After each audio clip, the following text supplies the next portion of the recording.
wow, you guys are that expensive. We were not expecting to spend that much. Instead of trying to start negotiating there or talking about how you can discount, say, it sounds like price is your number one priority. That person is either going to agree or they're going to give you a few other things that are as important or not more important than price. So I think salespeople often suffer from like not actually thinking about like, what does it take to implement this? Like, you're like, oh, you just go plug it in. It's like, no, John owns Salesforce. It's going to take him 2 hours. That team that owns Snowflake, it's 10 hours of table work for them over 2 weeks. And really what you're doing here is like, you're doing your homework and you're doing their homework for them. Now I have this plan in front of you with every integration. I've sussed out who the owner is of all those integrations. How does that resonate with you, VP of IT? Is this enough? Good morning, everybody, and welcome to this episode of 30 Minutes of President's Club. My name is Armin Farouk, and I'm here with my co-host, Nick Sigelski. Oh, man. If you want to learn how to sell complex enterprise deals and de-risk every single technical blocker and business blocker you could possibly imagine to close a 6 or 7 figure deal, this is the one. It is with Max Licht. He was previously the number one SDR over at Zuora. Then he was the number one AE all-time by ACV and TCV at Productiv. And in his first year has put up some monstrous numbers over at MaestroQA as an enterprise AE. Nick, why should people listen? IT stakeholders in any deal are typically a double-edged sword. They're either going to accelerate your deal and help you get this thing brought through, or they're going to totally torpedo it. And Max is an expert at winning over those IT stakeholders, and he takes us through his process for what he calls shadowing both the technical and business process that IT basically has to support as a mechanism to help you completely blow the competition and the current state out of the water and know exactly what your team needs to demo and sell to. And then he also takes us through like some of the most common objections or places of resistance that he gets from IT stakeholders and how he actually overcomes those objections. So if you sell anything where IT is even remotely associated with that deal, Max is somebody who will help you make more money, I promise. All right, Max, welcome to the show. We start every single episode with your top 3 actionable takeaways, so let's get your 3. Takeaway number 1, pointed observation, open-ended question. This is the practice of preparing pointed observations that align to your differentiators and having prepared open-ended questions that position people's attention toward that differentiator. These observations can be things like customer narratives or observations that you have broadly about the market from having so many conversations. So this could sound something like, hey, I'm talking to a lot of chief risk officers who obviously have insight into front office risk, but it actually turns out that most of the risk in their quality process is in the back office element of that process. Square, Coinbase, Affirm, over 50% of the things that they are doing in their quality process is back office. How are you thinking about the back office as part of the quality initiative that you're driving at ACTIONABLE? Really nice. What's number 2? Shadow-based discovery and business cases. Shadows are watching your customers' workflows or actually putting eyes on the systems and the manual processes that drive their current state. We are going to build the concept of shadowing into every part of our discovery and business case process in order to gain alignment with the buyer and alignment in our sales process. What this might sound like in discovery is a prospect will go, hey, it's really important that we integrate with Snowflake and really replicate this kind of reporting we have in our current system. Instead of trying to solve that on the call there, we're going to say, okay, that sounds great. We have strong confidence we're able to do something like that, but we'd like to scope that current process in the underlying system before making any promises for a business case in order to de-risk implementation. I'm going to build that scoping and a couple of suggested scoping steps into our mutual evaluation plan that I'll share after this. But how does kind of working in some scoping into this evaluation process resonate with the process that you're looking to drive? All right, Max, round us out. What's number 3? It sounds like price is your number one priority. This is a response when especially an executive or a procurement person or really anyone who is over focusing on price continues to bring up your price and how expensive you are. So this might sound something like, wow, you guys are that expensive. Like we were not expecting to spend that much. Instead of trying to start negotiating there or talking about how you can discount, say, it sounds like price is your number one priority. That person is either going to agree and say, yep, price is all that matters. And then in that case, like this might be a disqualification, or they're going to give you a few other things that are as important or not more important than price. They'll say actually handle time reduction and really creating a automated fraud ops process is just as important, if not more important than price. You might respond and say something like, that sounds great. Handle time reduction and building fraud ops quality processes are core to our value. And it sounds like we need to compare that against the price in order to justify this expenditure. So Max, let's dig in on this second takeaway. So in the prep, you mentioned a tactic that I've never heard. You called it shadow-based discovery. What would an example of like shadow-based discovery be, or a use of shadowing in a sales cycle be like? There's two, I would say, basic elements or most common elements of the shadowing that you're going to do. The first is shadowing the painful manual business process that you are likely replacing. That painful manual business process, for me, I sell a quality assurance tool. So I want to see that process from start to finish of how they select a case, grade a case, report on it. Basically, there are people who end to end own this process of quality within the organization. I know because I'm well researched on the current state that they're using some combination of Excel, Salesforce, all these different tools, they're swivel chairing. And what I want to do is see that process so I can essentially drag them through the glass and see where the blood is really being drawn in that process. I like to say that a shadow says a million words. So as you're going through that shadow process, you're going to see a bunch of places in that workflow where there's inefficiency. There's going to be places where your tool differentiates especially that you see within that workflow. And that's really what you want to drive from that business shadow. Now, how this might manifest itself, for instance, in like a discovery conversation, someone's going to say, we have this really manual process today. I don't know if it's really possible to replace. We have this really complex reporting. Do you guys think that's something that you can augment or that you can replace? And your instinct might be to say, hey, like we are the best at reporting, like we will crush that. A better response might be, look, we're pretty confident, like those are the kind of problems that we solve for, but before making any promises, we'd like to much better understand that current state of that reporting and that workflow. Can we build a shadow of your current manual reporting process into our evaluation criteria? That way we are able to speak specifically to that reporting and also tell you what we can't do, and we will be transparent about that. Let's actually walk through a shadowing meeting. How do you actually run that meeting without just like sitting over their shoulder and asking them to click on a million different things? If you've prefaced this shadow correctly and you're building champions and driving excitement, they're actually going to be excited to shadow for you because they have this sense that Max knows how to build a business case. Max is going to save me from this manual process I'm in. And if I can show him really where this is painful, he's going to be a great partner on this business case to bring this up. So I think the way that we bring this ethos of shadowing, in sales, you always want to give a reason, a why. So as you're going into the shadow process, you're constantly saying like, oh, the shadow is going to be great for that because we're going to be able to articulate how much time this takes you in the current state. I'm going to take some screenshots. And when we go up to your boss, we're going to be able to really articulate the painful aspect of XYZ thing that we're replacing. So I think for one, like really at the end of the day, you are watching them click through their workflow. You're kind of watching the pain of what they do every day. But if you're selling how it aligns to the business case, you're selling how it's de-risking implementation, they're really going to be encouraged to do that. And they're going to understand where it's going. So I think another big aspect of this, like champion building is such a massive aspect of this shadowing piece because by the time we're going into these shadows, if they're willing to do it, if they're kind of gung-ho about it, it means we're forming champions who trust that we're going to solve a problem and they see this shadow as a means of solving that problem. Leading into it, like you want to be very clear about what information you want to extract from that. So like, hey, Nick, I want to shadow your QA workflow. What that usually looks like is the selection process, the filtering process, the assignment process, the grading process, then how that filters into reporting, and then how you go from that reporting, and then you go communicate to your executives. So usually it's about 5 to 6 things that we want to shadow.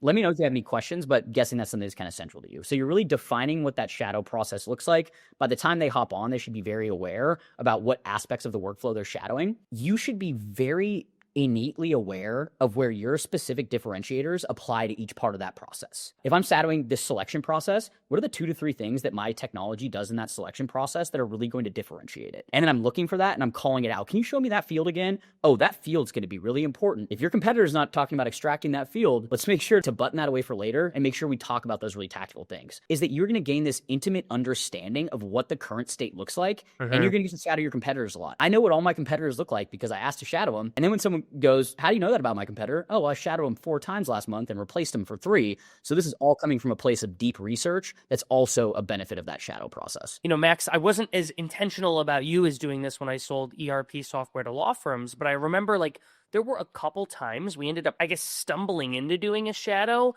and it totally changed the dynamic of the deal. I remember we had this one law firm, it's a really large law firm in San Francisco, and the managing partner of the firm, he was like, we have a super complex calculation methodology to determine how much we pay the partners of our law firm. And he goes, it literally takes our CFO an entire quarter to do those calculations. One thing that you called out in the way that you were selling the shadow that I think is really important for folks to note, you were like, we're going to let you know where we can help, but we're also going to call out where we can't so that we'll let you know where there are gaps in the process. And I think that's really important because a lot of folks, when they're thinking about making a change, are really, really scared of certain places being a step back.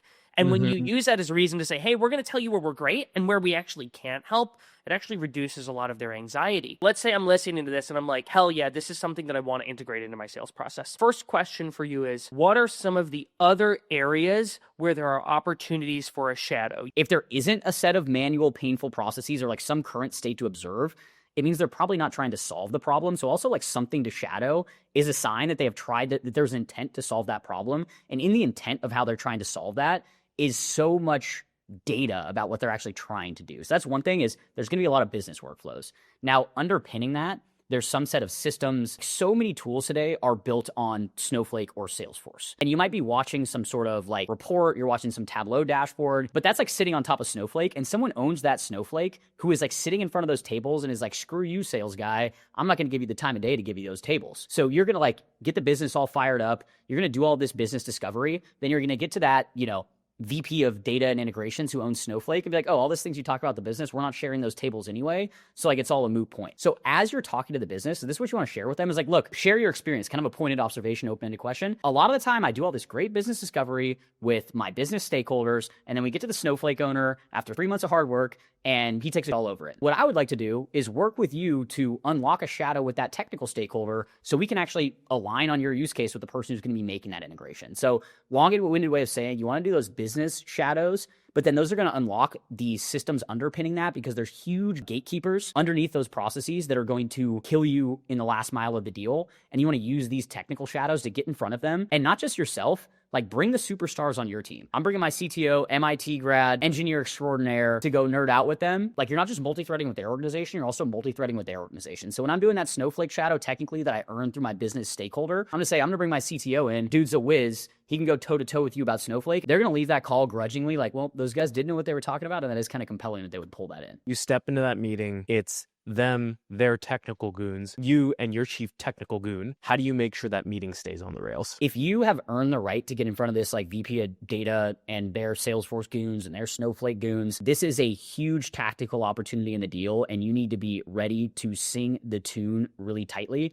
So for one, you should be doing a couple dry runs with your CTO, telling him where not to go, telling him where you're going to interrupt. If it's like slides and then they're sharing and then it's back to like wrapping the conversation, I think you always want to tee these people up and be like, look, I'm going to open it up. I'm going to ask these open-ended questions, put it back on them to describe the roles in the call. As soon as they start sharing screen, Mr. CTO, your show, we really wanted to check out these couple tables, but obviously you know what you're talking about. As soon as you feel like we're getting toward the end of that, just flip it back to me, and I'm going to uncover some concerns from them and really ask for the next steps with the business after we check this technical checkbox. So it sounds like if I think about that meeting as a sandwich, they're owning the middle part of the sandwich, the meat, the cheese, the lettuce, tomato. You're owning the bread, the kickoff of the call, and then the wrap of the call.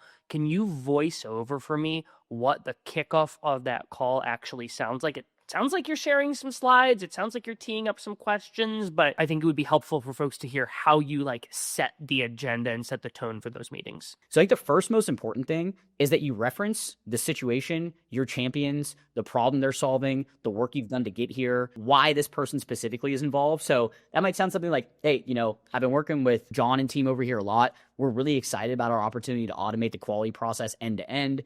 Leading in this, we've done a lot of business scoping of the processes that we've seen in between Salesforce and Excel and Tableau and Snowflake, and we see a ton of opportunity for optimization. But in these situations, we know how important it is to de-risk implementation. The Snowflake integration is a big piece of this. So that's why I wanted to bring you guys in early on so we can be transparent about what data we think we're able to pull, the level of effort in getting this data, and really anything that we're not able to cover as part of this. And then I think a really important thing to share is the outcome of this call. Look, coming out of this call, what we would like to do is create an implementation plan and a level of effort that specifically scopes the IT headcount or the technical headcount that you're going to need to implement this. Because what all these IT people are worried about is you're going to ask me to come plug in Snowflake. It's going to be a shit show. It's going to take 30 hours.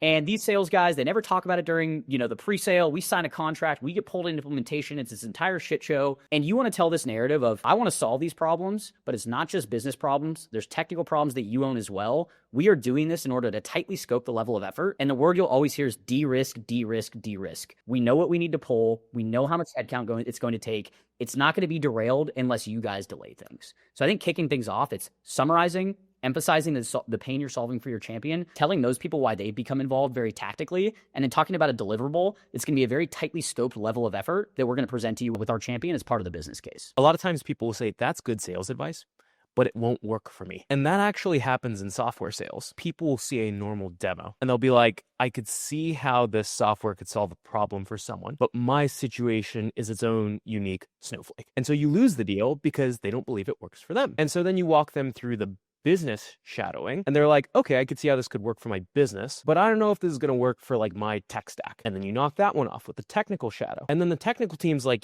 this could work technically, but to actually get this thing to work, it's going to take, I don't believe it. It's just going to take me 17 years and 14 team members that I don't even have. And that's the next blocker that pops into their mind. And so all you're doing is you're just taking these objections one by one and you're lining up a sales process or a buyer experience that allows them to see for themselves that it is in fact going to work for their business one by one. To that point, one of the things that you talked about is like getting to the end of this and helping give them an estimate of the resources that are needed on their end. My guess is, based on the complexity of your sale, this is not the only interaction you're having with this prospect where you're helping them estimate or quantify like resources needed on their end beyond just the money they would have to spend on something. So my question for you is like, one, like how are you quantifying or estimating? Is it like person hours? Is it number of people over months? How do you like quantify or estimate? And then two, where are you sharing that information? Does it just get sent in an email? You referenced like a mutual evaluation tool. I'm hoping to understand how you socialize and build consensus with the multiple stakeholders that you're working with. Shadows, technical calls, like all these things are a give. Like they're giving you time, they're giving you information, they're showing you things. And there's this really like natural give-get motion that like you need to be a part of. So when they give that, they want to get something and they want to get specificity. They want to get deliverables. They want to get shareable content. So always think like if they're giving me a shadow, if they're giving me access to their VP of IT, their VP of data, what are they getting from that? So if you're giving me a business shadow, you're going to get a really specific plan for how we can implement that business process and also the ROI of like that move from A to B. If you're giving me access to your Snowflake team and your Salesforce team and those folks who are going to be running the implementation, I'm going to give you a level of effort. What a level of effort will really look like is pretty much for any software implementation, there's probably 3 to 10 integrations based upon what you're selling. It's different software you're integrating with is really what it all comes down to. There's typically an owner of each one of those tools. It could be the same person, but if you're talking, hey, Salesforce, Talkdesk, Snowflake, Retool, there's probably 1 to 5 people or a different person for each of those that actually owns that and is like giving time out of their day to go plug that thing in. So I think salespeople often suffer from like not actually thinking about like what does it take to implement this? Like you're like, oh, you just go plug it in. It's like, no, John owns Salesforce. It's going to take him 2 hours. That team that owns Snowflake, it's 10 hours of table work for them over 2 weeks. And really what you're doing here is like you're doing your homework and you're doing their homework for them. You want to keep uncovering concerns. Like, hey, you guys were worried about the level of effort. Now I have this plan in front of you with every integration. I've sussed out who the owner is of all those integrations, the time it's going to take them, and at what stage in the project they are going to do that. How does that resonate with you, VP of IT? You keep pressing me on resource requirements. Is this enough? No. Okay, what else? If you expect to go win over a VP of IT without understanding who's doing those integrations, the technical process of those integrations, validating that's going to work, like you still might close the deal. But a lot of times when you didn't close that deal and you thought it was because your business stakeholder didn't like you actually just didn't de-risk with IT. You didn't do your homework. You didn't fight to those people to understand what their concerns were around implementation. And you got shot down in some different part of the evaluation process or some different closed doors meeting that you weren't even privy to. So what you're really doing here is identifying risk across the board and eliminating it by doing your homework and coming back with specificity, specificity, specificity. I think the most specific salesperson wins, and uncovering each one of these owners is really what's going to allow you to be specific. You clearly are nailing these deals when you work with IT stakeholders. And having sold to IT stakeholders in the past, I know that they can be an interesting bunch. And so my question for you is like, what are some of the common objections or concerns that you frequently hear from IT stakeholders? And what's your approach for addressing those concerns or mitigating the risk that they see? I would say the number one biggest and scariest objection right now, especially where the software industry is going, is like tech consolidation and essentially wanting to leverage like existing vendors and like live in the ecosystem with these vendors.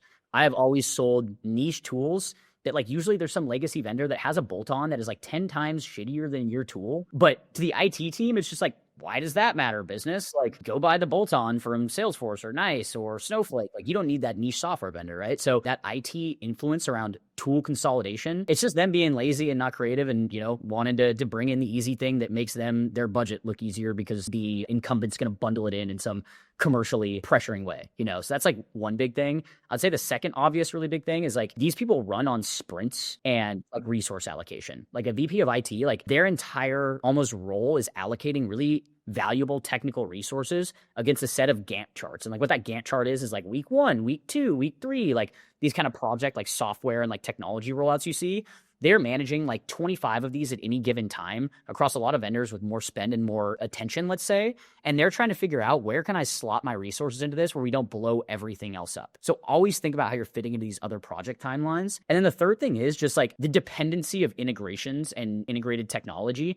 If I integrate these guys with my Snowflake, are they going to push something that blows up my entire business? So when you think about competing against that legacy incumbent that IT wants to bring on, what this comes down to is getting your champions fired up, building a fantastic business case. Your champions need to go and say, screw that incumbent thing. I've been working with Max on these shadows and he's told me everything. He's seen those incumbent tools and other shadows. He knows they're trash. Here's the 7 differentiated ways that Max's company can do that they cannot, where we are going to fail in our higher level business initiatives if we don't go with this best in breed vendor. The second thing on those Gantt charts and those sort of like IT implementation resource timelines, that's what we're doing all the shadowing, we're scoping it out. Because we're saying like, look, I know you got all these projects, but I'm telling you exactly how many hours across all these people and where that's going to happen. Because what their instinct's going to be is like, it's 1,000,000 hours. No, it is 17 hours across these 4 people at these times. Don't tell me you can't fit it in. I know you can. On the brittleness of integrations and sort of like the dependencies, this is where like you got to involve your technical stakeholders. You got to de-risk that. You got to show them all your documentation, have intelligent conversations, follow up with like all the information they need, and keep needling for concerns and go coach your champions. What I'll tell my champions is like, look, your IT team's trying to shut this down right now. Like, I bet you they're behind closed doors trying to figure out how you don't get this. Are you okay with that? Like, you better go talk to those fools and tell them you want this thing. Like, coach your champion. Tell them to be provocative. Like, go fight some people. We could literally do a 12-hour interview with you and it would be gold, but the clock is ticking. We're running out of time, so we got to move to the last question, which is, we've talked about a lot of really good things salespeople should be doing. Now we got to flip that question on its head and ask you about a shouldn't. And so my last question is, what is one bad habit that you see a lot of salespeople exhibiting that you think they need to break because it's hurting them actually more than it helps? The number one bad habit I see is avoiding hard conversations, looking for yes, and leading the witness. And these are all different, basically, manifestations of not wanting to have hard conversations, not wanting to hear no, and wanting to keep everything all, you know, light and PG the entire time without having a tough conversation. So leading the witness is when in discovery, instead of asking for places where they're not aligned with you or asking those questions around things that like they, you know, like not having budget or looking for solutions that you don't solve for, you want to ask all those questions around like, hey, so you really need this like differentiator I got, right? Of course, like you're going to lead them into talking about all their differentiators, about all your differentiators. Like you can do that if you want. But it turns out like that's 7 other things, like concerns that you don't solve for, that you need to address, that you now don't know because you were leading the witness and not focusing on the things that are more important than the alignment, which is the lack of alignment that you need to suss out and eliminate. And then what this looks like later in the process is just not being willing to call out your champions or call out procurement or whatever it is. You know, procurement comes like, give me this massive discount. You're like, oh, maybe, I don't know. Like, yeah, maybe we can do that. Like, you don't have a hard conversation. Like, look, procurement, like, sounds like you really haven't looked at this business case. So maybe you should go read that, you know, like say the hard things, ask the hard questions, and go label things to your champion. Like if you're seeing things slowing down internally, being like, it looks like you're losing control of this. How do you think things are going? So I think the biggest thing is that when you're looking for yes, and when you're looking for all the ways you're aligned, what you're missing out is the most important thing in deal cycles, which is all those unsatisfied concerns that your job as a salesperson is to suss those out and go do your homework and eliminate those. Max, thank you for joining us. Everybody stick around for a 60-second recap coming up soon. Alrighty, Nick, it's time for a 2x2 recap from this episode with Max Licht. What do you have for your 2? I don't know. Why don't you go first? Okay, fine. So number 1, if you want to run shadow discovery, you want to first map out 5 processes that you want your prospect to demo to you. They can be business processes or technical processes. And then for bonus points, you want to make sure that a couple of those 5 things are areas that are differentiated for your product. So you know that if you're doing a rip and replace, you know those are painful for them today, or you know your competitors can't handle that stuff. Number 2 is if you find that your technical evaluation is going on forever, you should just call it out. So you might just say like, look, it feels like the business case is a million miles away right now. And that will be a forcing function for your champion to say, no. Here's exactly what we need to see in order to get to a business case so that you can contain the evaluation and not keep going on a demo train. Number 3 is the specific triggers you can listen for that would prompt you to ask for a shadow session. So there's a couple different places. One, if your prospect tells you that a specific process or work stream that they have to follow is painful and they're looking to make it better, you can ask them to take you through that process, aka a shadow session. Another way would be is if they ask you about how you handle that process. And if there's any sort of like contingency or flexibility or configuration to how you could handle that process, you can use the shadow session as the reason for, hey, we could show you how this looks. We can take it a million different ways. It would be good to see how you're doing it first. And then number 3, another trigger for getting one of those shadow sessions is when they ask you about IT or about integrations, especially when there's some configurability there. So those are your triggers for getting a shadow session. The last one, number 4, is anytime you're doing one of these shadow sessions, it's a pretty big give from your prospect. They're taking their time, they're taking their team's time, they're basically showing you a demo. And in order to keep things balanced, you've got to have a give on your end. Give, forget applies here. So anytime you're doing a shadow session, your prospect should walk away with, Max talked about 3 different things. He talked about specificity, deliverables, or shareable content that they get in return for doing a shadow session. So some examples include a specific plan to implement that business process you'll be helping with, 2, an estimate on the number of hours or work needed from their team to implement, or 3, details that impact the business case that you're putting together. If your prospect feels like it is worth their time because they're getting things from these shadow sessions, they will continue to opt into them and engage with them. So this is typically the part of the show, Armand, where you say, all right, Nick, how can people help us out? But I'm going to beat you to the punch and just tell everybody, because at the end of this episode, we said, Max, this was freaking amazing. Would you be open to guest writing on our newsletter, how you actually break down these shadow sessions? And Max said, yeah, I think I'd be down for that. And I don't know how long it's going to take Max to write, Armand. It might take him a week, it might take him a month, but if you want to make sure you don't miss Max's newsletter breakdown of shadow sessions, there's a link in the show notes to subscribe to the 30 MPC newsletter. It would warm my heart if you subscribed. It would mean a lot to Max because I know he's going to put some work into that, just like he did preparing for this episode. And we'll see you next week on 30 MPC.